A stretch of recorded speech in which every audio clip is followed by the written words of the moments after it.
आता मी ठरवलं, आता मी तर परिसरातच आहे, म्हणून आता मी ठरवलंय की आपलं सकाळी उठायचं, पोरांना वेळ द्यायचा, बायकोला वेळ द्यायचा, नाश्ता करायचा, बाहेर पडायचं, लोकांना भेटलं, परत दुपारी घरी 12 वाजले की जेवण भेटलं पाहिजे, सगळं वेळेवर चाललं पाहिजे, लोकांचे कामही झाले पाहिजे. आणि या सगळ्या प्रक्रियेमध्ये आपण जेव्हा जसं जसं पुढे जातो, म्हणून तुम्हाला सांगतो की तुम्ही ताईंवर आता नेहमी तुम्हाला माझे अनुभव का सांगतो की तुम्ही त्याला सरपंचही केलंय आणि चेअरमनही केलं, तर एवढा जास्त भार टाकू नका, थोडा भार तुमच्यावरही घ्या. तसं तुम्हीच चालवता सगळं मला माहिती, पण त्यांच्या पुढे बोलावं लागतं तसं की तुम्ही पण थोडाफार म्हणजे आहेत ना. महिला सगळ्या आमच्या हुशारच आहेत, पण त्यांना नवऱ्यांनी काम करून दिले पाहिजे. तुम्ही काम करून देतात, आता त्या बंद खोलीच्या गोष्टी आम्हाला सांगू नका, सगळ्यांची तीच परिस्थिती आहे. तुम्ही बाहेर किती जरी सरपंच म्हणून फिरले तरी घरात बायकोचं ऐकावंच लागतं. हे परंपरा ऋषी मुलींपासून चालत आली काय. आज तुम्ही काही नवीन सांगितलं असेल काय भाग नाही, मग त्याला काय फक्त तुम्ही अपवाद नाहीये, मी पण आहे, साहेबही आहे, खासदार साहेबही होते, कारण की शेवटी त्याशिवाय प्रपंचाचा गाडा पुढे सरकत नाही. तर माझी या ज्या वर्धमान दिवसाच्या दिनानिमित्त मी खरं या सगळ्या पराभवानंतर मी नेहमी हा विचार केला की काय करायचं, काय नाही, कसं करायचं. आणि मग आता हळूहळू बाहेर पडलो. म्हणजे माझं तर भाषण ऐकून कोणी म्हणणार नाही हा पडला, म्हणजे म्हणू शकतो की हा पडल्यावर त्याच्या डोक्यात परिणाम झाले दिसतो एवढा. पण माझा उद्देश एवढा आहे की पदापेक्षा माणसाला त्याच्या कर्तृत्वाची किंमत मिळाली पाहिजे. हे येतात मंत्रीपद येतात जातात, कोणी खासदार होतं कोणी होत नाही. पण माझी सगळ्यांना विनंती एक आहे की ज्या चुकीच्या पद्धतीने हे बदललेलं राजकारण आहे, या बदललेल्या राजकीय प्रक्रियेपासून आपण सावध राहायला पाहिजे. कोणीतरी काहीतरी टाकून देतं व्हॉट्सअपवर, त्याच्यावर आता अगोदर लोक गावात भांडायचे. मग मी आम्हाला अनुभव मी पाहिला आपल्या मतदारसंघामध्ये आल्यापासून भांडणं का होत नाहीत गावात. एकही कंप्लेंट आहे ना, तो मारामारी झाली, बांधा मारामारी झाली, कारण की लोकांनी आता समक्ष भांडण्यापेक्षा मोबाईलवर भांडणं सुरू केली. एक कोणीतरी कमेंट टाकली, आपला त्याला ठोकतोय, तो आपल्याला ठोकू राहिला आणि चालू दिवसभर त्याच्यावर. म्हणजे लोकांनी भांडण किती सोयीचं करून टाकलं. घरी बसल्या बसल्या गाडीवर झोपलं का विषारी प्रचारापासून सावध राहा. वेळ निघून गेल्यानंतर ती कोणासाठीच परत आलेली नाही. आणि म्हणून या पतसंस्थेच्या कार्यक्रमाच्या माध्यमातून चांगला उपक्रम, आणि आज 1 वर्ष पूर्ण झालंय आणि नियमात आणि शिस्तीत चालवत होतो. पतसंस्था ही शिस्तीत चालव. ग्रामपंचायत मतदार म्हणून त्याला सवलत देणे, राजकारणामध्ये मागे हटावं लागलं तरी चालेल, तर संस्था टिकेल. अर्थकारण असेल संस्था ते आमच्यावर सोडाय, बँक आमचं असंच चालू.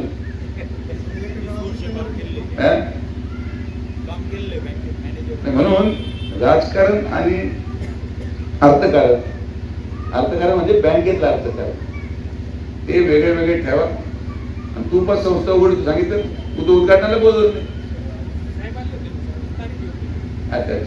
आता मी हे काय होतं, आता अनेक दिवस लोक थांबायचे साहेबांच्या वेळेसाठी. आता मी तुम्हाला असंच विनंती करेल, आता मी मोकळा बसलोय, तुम्हाला कोणाला काही उद्घाटन असेल तर मला बोलवत सांगा. याचा अर्थ असा की साहेबांना कामाच्या व्यापामुळे वेळ मिळत नाही, मग एखादं उद्घाटन लांबच जातं. एखाद्याला गाडीचं नारळ फोडायचं होतं, एक जणाला माझ्याकडे की गाडीचे टायर बदलायची वेळ आली, पण ते काय उद्घाटनाला वेळ मिळाली नाही. त्याला म्हटलं तू काळजी करू नको, आता मला संपर्क कर, मी आहे उपलब्ध 24/7. आता मी ठरवलंय वाढदिवस हजर. हा, आता हे डीपी आणि हे शामराव मला सांगू नका तुम्ही. दाऊ असेल लगेच सांगा, कावळ्याच्या अगोदर सुजय विखे पोहोचेल. कारण की हे मला अनुभव, आता शेवटी अनुभवातून माणूस शिकतो. त्यामुळे फोन लावा, घडी हजर राहणार, काळजी करायचं नाही. ते जसं लोकसभेमध्ये समोरचे आमचे मित्र होते, ते याला काय म्हणतो आपण? नाही नाही, लंगर तोडतो, लंगर तोडायला पहाटे चालू.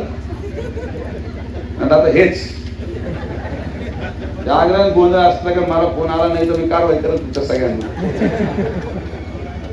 लंगर तोडायला मी येणार, माझा विश्वास ठेवा. आणि आता कुठल्या टाइमचं बंधन नाही, मी कोणाच्याही घरी कधी येऊ शकतो. 12 वाजता जीव घालायचे.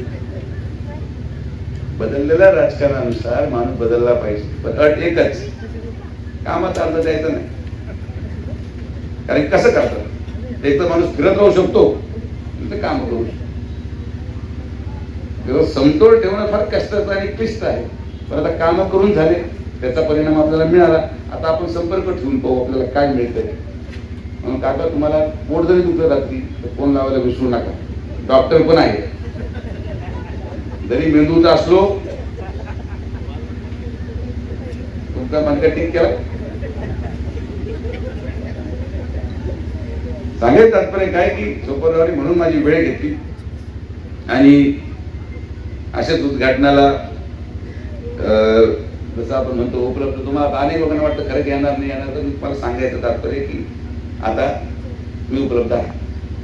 तर तुम्ही कधी कधी मला कारण सांगतो, मी एक जण कोणातरी एका विरोधकाला बोलवलं होतं, आपलेच कार्यकर्ते. तुम्ही म्हटलं का रे बाबा काय अडचण? ते म्हणजे तुम्हाला 2दा सांगून झालं, तुम्ही आले नाही. शेवटी कोणातरी बोलवलं, त्याला बोलून घेतलं. म्हणून आता असं काही गैरसमज जर असेल तर काळजी करू नका. फुल टाइम 24/7 विरोधकाला बोलवण्याची आवश्यकता नाही. मी आता आहे म्हणून तुम्हाला मी माझं दिनचर्याचा कार्यक्रम सांगितलं. एखादा दिवस माझं पुढं होईल, पण त्याच्यापेक्षा लांबणार नाही. बरोबर आहे? काही तू आतापर्यंत जेवणही ठेवलं नाही, कधी बोलवलं नाही, म्हणून तुला पहिलं सांगितलं. रांजणगाव जेवढं सोपं आहे एवढं एकुलके क्लिष्ट आहे. त्यामुळे आजच्या या कार्यक्रमाच्या निमित्ताने आपण सगळेजण आलात. आपल्या मार्मिकतेचा विषय बाजूला ठेवा, काय फार मला घेऊ नका. अनेक लोकांना वेदना झाल्या माझ्या पराभवाच्या, पण प्रचंड लोकांना, सर्वसामान्य गोरगरीब लोकांना दुःख झालं या गोष्टीचं. महिलांना दुःख झालं की कसा पराभव झाला. संघटनेचे सगळे लोक जे व्यासपीठावर होते, सगळ्यांनी रात्रंदिवस एक केलं, पळाले. सगळ्यांनी पार आपल्या घर प्रपंच बाजूला ठेवून तुम्ही सगळ्यांनी माझा प्रचार केला. आपल्याला यश मिळालं नाही, पण तुम्ही जर ताकद दाखवली, आपल्या संघटनेची ताकद दाखवली, आपल्या कार्यकर्त्याची ताकद दाखवली, ती महाराष्ट्राने परत एकदा पाहिली की बाकी सगळीकडे जो काही वातावरण होतं त्यापैकी आपण तर फार जवळ येऊन थांबलो. हे सगळ्यात मोठे कष्ट तुमच्या सगळ्यांचे होते आणि म्हणून तुमच्या सगळ्यांचे मी आज मनापासून आभार व्यक्त करतो. अशीच साथ कायम ठेवा. संघर्ष आपल्या जीवनाला आहे, आपण संघर्ष करून पुढे जाऊ. जनसामान्याचं कल्याण करण्यासाठी आपण आहोत. एखाद्या 2 निवडणुकीमध्ये कुठलाही निकाल इकडे तिकडे झाले नाही ना. सुजय विखे कधी खसलाय ना सुजय विखे खसणार. सुजय विखे परत तितक्याच ताकदीने गोरगरीब जनतेच्या सेवेसाठी आपण तत्परतेने पुढे जाऊ. येणाऱ्या कालावधीमध्ये आपल्या सगळ्यांच्या माध्यमातून राहिलेले प्रश्न देखील तेवढ्याच ताकदीने आपण सोडू, एवढाच विश्वास मी तुमच्याकडे व्यक्त करतो. परत एकदा या वर्धापन दिनानिमित्त मला विश्वास आहे की जी विश्वासार्हता टोपणराव आणि त्यांच्या सर्व संचालकांनी या परिसरामध्ये कायम ठेवण्याचा प्रयत्न केला, याच विश्वासार्थेने पुढे देखील या बस संस्थेचा गाडा असाच सक्षम पद्धतीने चालत राहील हीच अपेक्षा मी करतो. आपण सगळेजण यांना शुभेच्छा देण्यासाठी आलात. आपले सगळ्यांचे मनापासून आभार. आपलं प्रेम आशीर्वाद असंच कायम ठेवा, एवढंच आपल्या सगळ्यांना विनंती करतो आणि थांबतो.